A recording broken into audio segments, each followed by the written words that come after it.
Hello and welcome to another episode of Beyond the Boardroom. My guest today is someone who needs no lengthy introduction. She is the only Indian woman sportsperson to have won 2 back-to-back Olympic medals and was also the world champion in her sport. Welcome to the show, Sindhu. A pleasure. Thank you. So let me begin with your childhood. I read about this incident, your mother recalling that you took your father's visiting card and where you scratched out his name, the sport that he played, and he himself is a Arjuna Awardee in volleyball, and you wrote your name. Yeah, I mean, I was really young back then, so my dad has a visiting card and he's a volleyball player. He was a volleyball player and he's an Arjuna Awardee.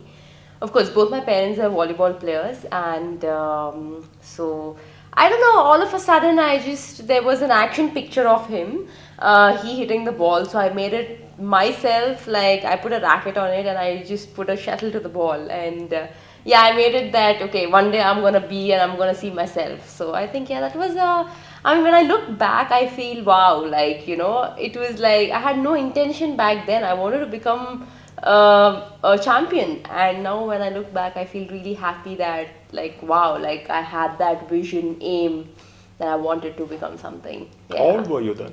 I was, I think, 9 maybe. Oh. Yeah, I was quite young, very young, yes. Memories, a lot of memories, which recalls, I think.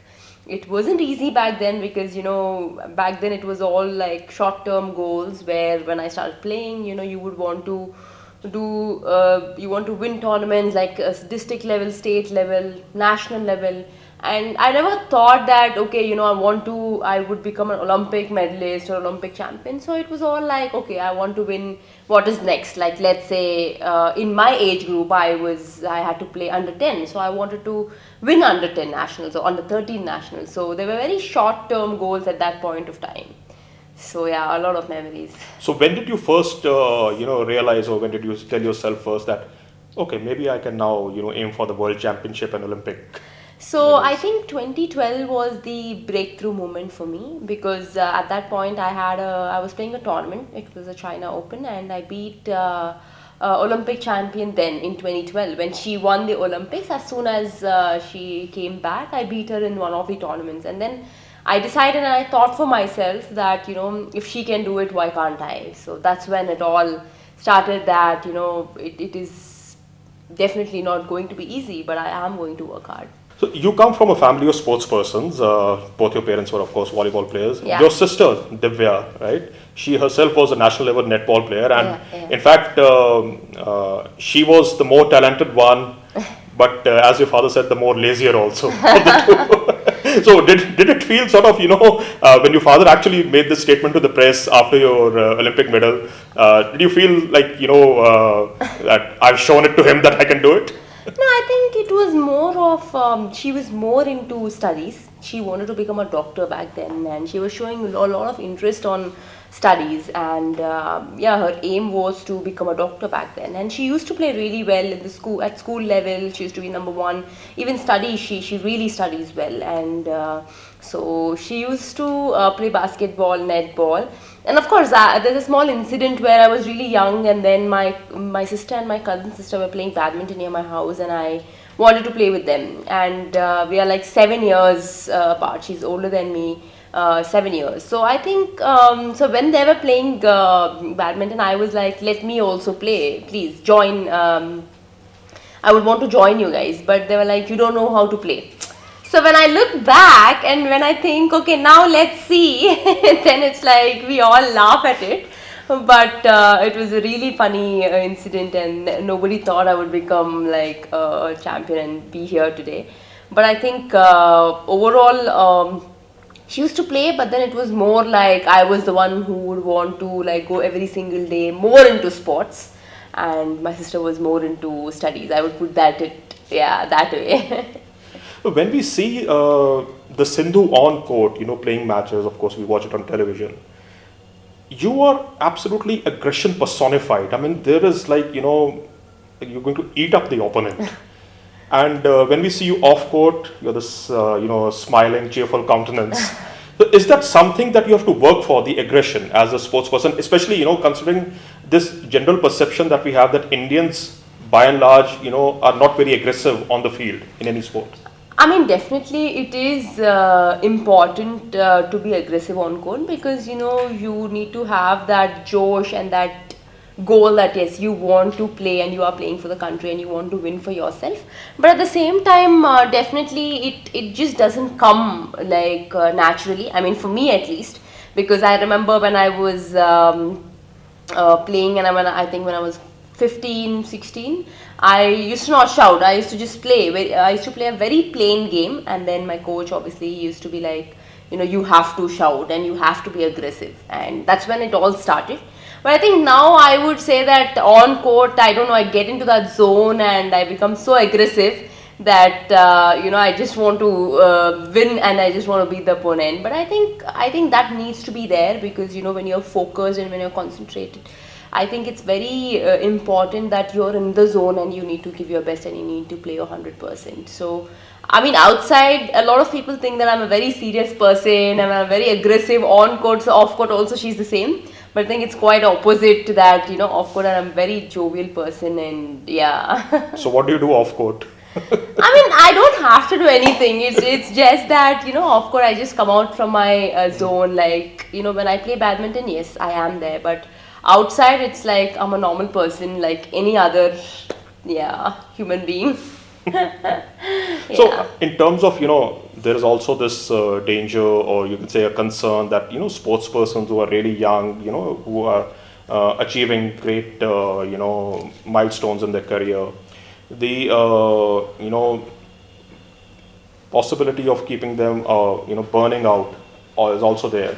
So, who helps you keep grounded, I would say, I think you need to know how it all started, from where you've started and where you are now, and what made you, come till here. I think you need to remember that. At the same time, of course, my parents keep telling me, no matter what, you need to know from where you've come and from where you've started. I think that keeps me grounded. And at the same time, when you come to a level, it's fine, but to maintain that level is even more harder. So I just tell myself that, if when I win a tournament or when I won a Olympic medal, I think it was more like, yes, I felt really happy, top of the world. I had no words, of course, but I think it is very important to understand and know your values. Yeah, I think that's very important for every athlete and every human being. You're also known to be, a devotee of Goddess Durga. Yeah.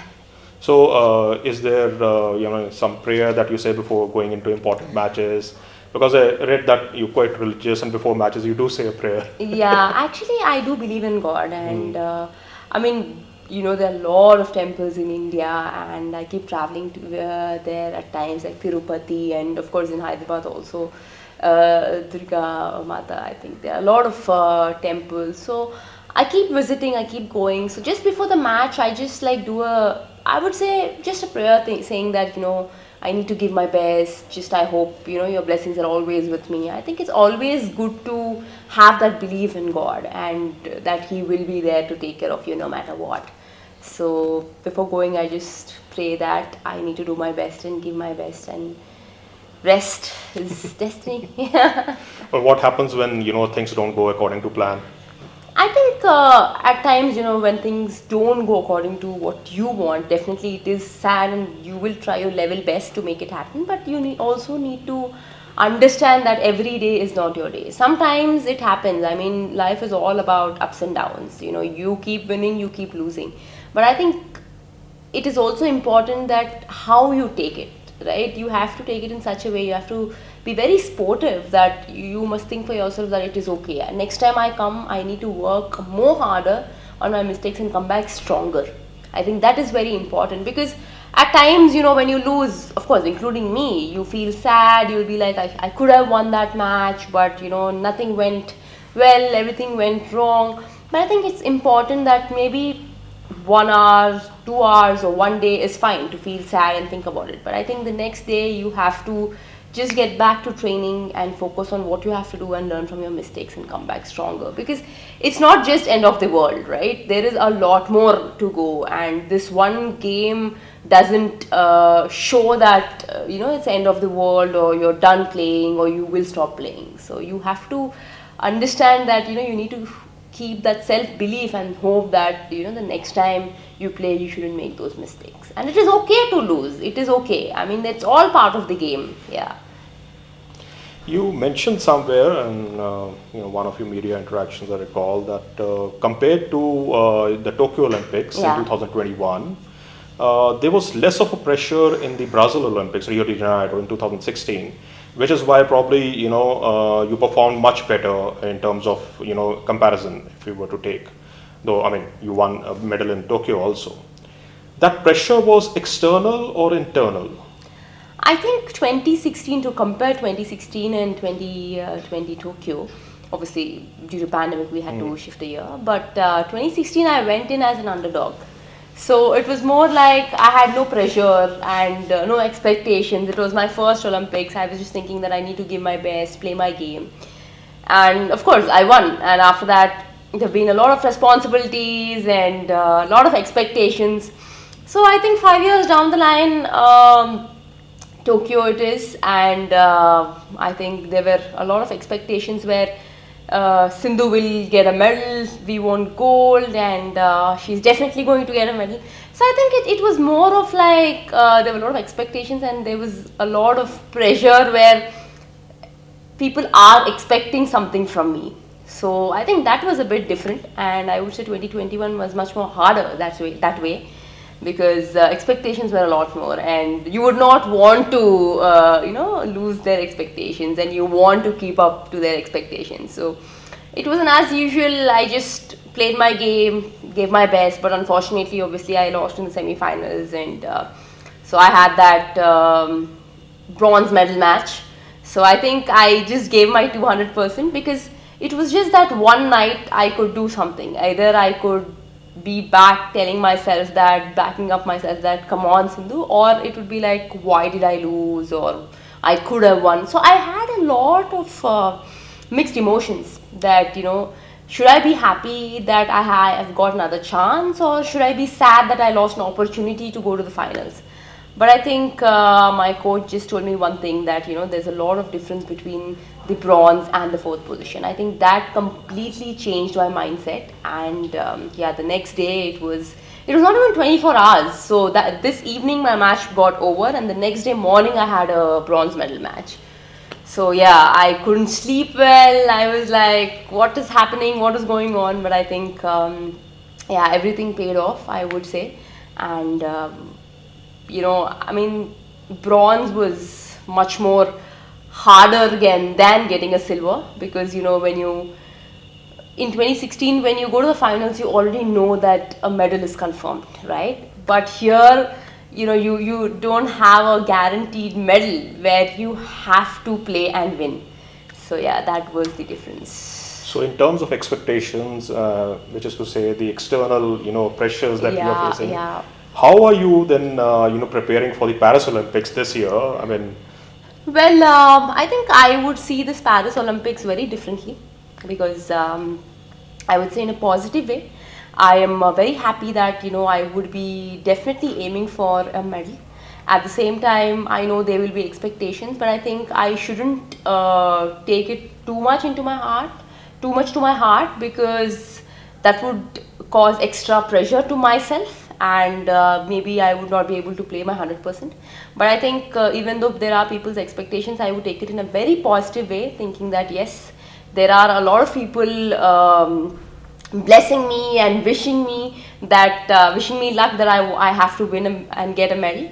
So I think going to Paris or playing the Paris Olympics, I would see myself as a two-time Olympic medalist. At the same time, I would take that confidence and give my best at Paris. Right. So that's my aim, because I don't want to take any pressure since it's my third Olympics. I would just want to give my best, and obviously since these last two Olympics I've gained a lot of experience, I would say. So I would use my experience, at the same time work harder and smarter, and go to the Paris. You also spoke about the mental conditioning that athletes need. I mean, I'm guessing you have a mental conditioning coach also. Yeah. So what are the tricks of the trade that he teaches you? It is not something like tricks or something, but it's mostly you have to just take care of your mental state. I would not put it in a wrong way, but in a positive way, that you have to know where you are, or are you in a correct state of mind. Because at times, I mean, I'm sure every individual faces it, where sometimes they are in their low and few are in their highs. So when you're at your low, it's very important that you need to have someone behind you, like saying that you are there, you have to believe in yourself and you can do it, and we are all there to support you. Because a lot of people don't understand what it is, and they don't know how to deal with it, and they take it to their mind thinking that nothing is working out or what is going wrong. They go blank, they are not able to participate, or they're not able to play their final match. Because we've seen a lot of people, like let's say Simone Biles, like she suddenly said that I can't do it. So a lot of people, I'm sure it's their perspective, their mindset, whatever they want to or whatever they want to think. But I think now it has completely changed, because a lot of people are coming out and talking about it. I think it's very, very important, rather than keeping it within you and not telling anyone. I think that causes an extra pressure within you, that those expectations where what are people thinking, what if I don't do well, what if I don't achieve, or am I doing right or am I doing wrong. So there are a lot of questions going in within yourself. So I think it's very important to have that person whom you talk to and make them understand what you're feeling or what is going on inside you, and that would clear half of your problems. And I feel that it is really important for every person and every individual and every athlete that everybody should be mentally fit and mentally strong, because it is very important in day-to-day life. So when Sindhu wins a tournament, or whether she loses a tournament, do you get any special or different treatment at home? Yeah, of course. I mean, when you win, you celebrate, right? And everybody is happy. And of course, my parents are really happy. My relatives are really happy. So when I come back home, so we have like a family get together, or as a family, we just go out and we spend time together. But then I think it's just 1 or 2 days, but then again back to track, back to training, because I need to focus for the next tournaments. Because for us, as you know, we have back-to-back tournaments, and of course it's an Olympic year, so we'll have to be even more focused. And yeah.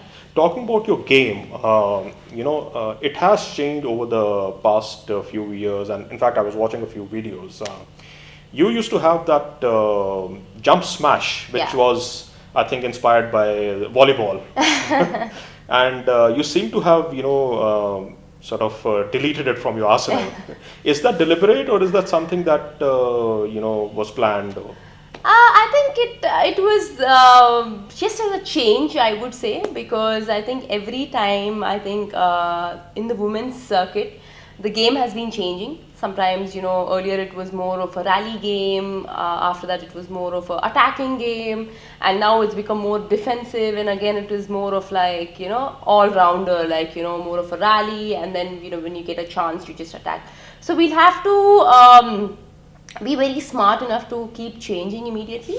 But I think sometimes the opponents don't give you time to attack, because I'm sure a lot of opponents might have seen my game, and we know each other's game. So it's more like, since I'm a very tall women's singles athlete, a lot of people don't give me to attack. Rather, they always give me more to keep me more defensive.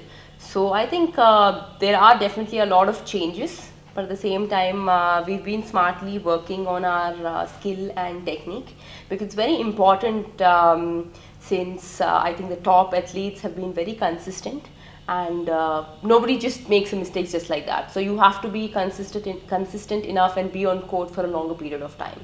So that's why there have been a little changes here and there. Yeah. Right. But do we expect to see a return of the jump smash or not? Because that was a fantastic shot. Yeah, definitely you will. Definitely. At the Paris Olympics? Yeah. Okay. Is there any player on the circuit, internationally or domestically, that you find is, extremely tough to beat? Or let me ask you, someone you dread meeting in a match? I would say there are a couple of tough players, but I would not say that they're unbeatable. They are beatable, but tough players in the sense I would say Ansung from Korea and Tai Zung, as you know, and of course Carolina now she's again picking it up. So I think these are the few players. But I think it is not that they're unbeatable. Everybody has a different type of play. Everybody has a different strategy and thinking. So it's important that we strategize accordingly and make plans, because if you just go with a mindset thinking that I need to give my best, that doesn't work. How much ever you give your best, you need to have a strategy and a plan in place. So it's very important that you analyze the opponent and play accordingly. Right. A lot of players or athletes, from different sports have also ventured into entrepreneurship. Somebody owns some team in some, sporting circuit or something like that. Any plans of yours to, become an entrepreneur in that field? Well, right now, I, of course, just focusing on the Paris Olympics. So maybe later, maybe after that, but I think at present, it's more of game, because they're not just like so many months now, it's just like 6 months down the line. So it's very important and very crucial year for me personally, and right now just focuses on that. But theoretically speaking, I mean, I'm not saying that you shouldn't do well in this, but you will probably have another Olympics. Well, definitely, if things go right, definitely. It's not that I am going to stop after Paris, but yeah, definitely I will be playing until I am fit. So, yeah. Because badminton is, more of a younger person's game, they say. I think it's not like that. If you're physically fit and if you can play with your experience, I think you can definitely play for a longer period of time. And if you're injury free, you will definitely be able to play. So, yeah. Right. In terms of your, relationships and your personal life, I'm talking about your parents and all. Yeah. Do you still seek advice from them, since they have been players at the top level, on how to deal with it, the pressures and all? Because nowadays parents don't accompany their children. Yeah. So you're traveling alone, and especially, in an event like Olympics and all. Yeah. You're there all alone. Maybe just the national coach is there. I think. Yeah. So, do you, talk to them? Do you seek advice from them? Yes, of course. My father obviously keeps coming to my training sessions every day, and he sees me how I play and what I play. So he keeps telling me, since he's a athlete, he's a volleyball player, and he's been traveling with me at times like earlier, and he's been coming to my practice sessions, so he knows something about sport, and he sees and tells me that okay, this is a mistake you're doing, or this is what you need to do. So definitely they give me their advice, and of course mom, they know and they've experienced that, and when I lose, they give me that confidence that it is okay, there's always a next time. Or when they see my matches on TV, they say that okay, this is what you've done, you should have done this. So I think these are a few things that they keep telling me, and of course it does help me a lot. Somebody famous that you have met, who must have given you some advice that you value. Is there anybody that you look up to? I mean, of course, Prakash sir. He himself is of course a legend, and he's my mentor right now. And I'm very it's my privilege to work with him, and he being my mentor, he keeps telling me his experiences, the way he's played and the way he's done, and he keeps giving me a few tips here and there. And I think when I listened to that, back then it was completely different in his era, and now it is completely different. So I think it is, even though it's different, I think the game, the plan, the strategy, when people say, or when older people say, I think it really makes sense, and you really connect the dots. And apart from that, of course, I really admire Lindan. He's obviously he stopped playing, but then when he used to play those days, he's definitely a legend where, yeah, he's like a superstar. I think. And from different sports, I do follow a few athletes like Virat and Serena Williams and Ronaldo. Yeah. Anybody from the non-sporting world whom you admire? Non-sporting world, I would say. You were recently at a film awards function. Yeah. So anybody there who must have given you some advice that you I value? think more than advice, I would say I've seen and I've been in touch with Deepika, of course, Prakash's daughter, and she's a superstar in her own this thing, and she's done really well in her career. So I think when I see her, I think the hard work that she's done, not only athletes but also every other person in different profession has to work hard, and that is the only key to success. And I mean, it is not easy. It is like every single day you need to keep working hard, whatever you want to achieve in.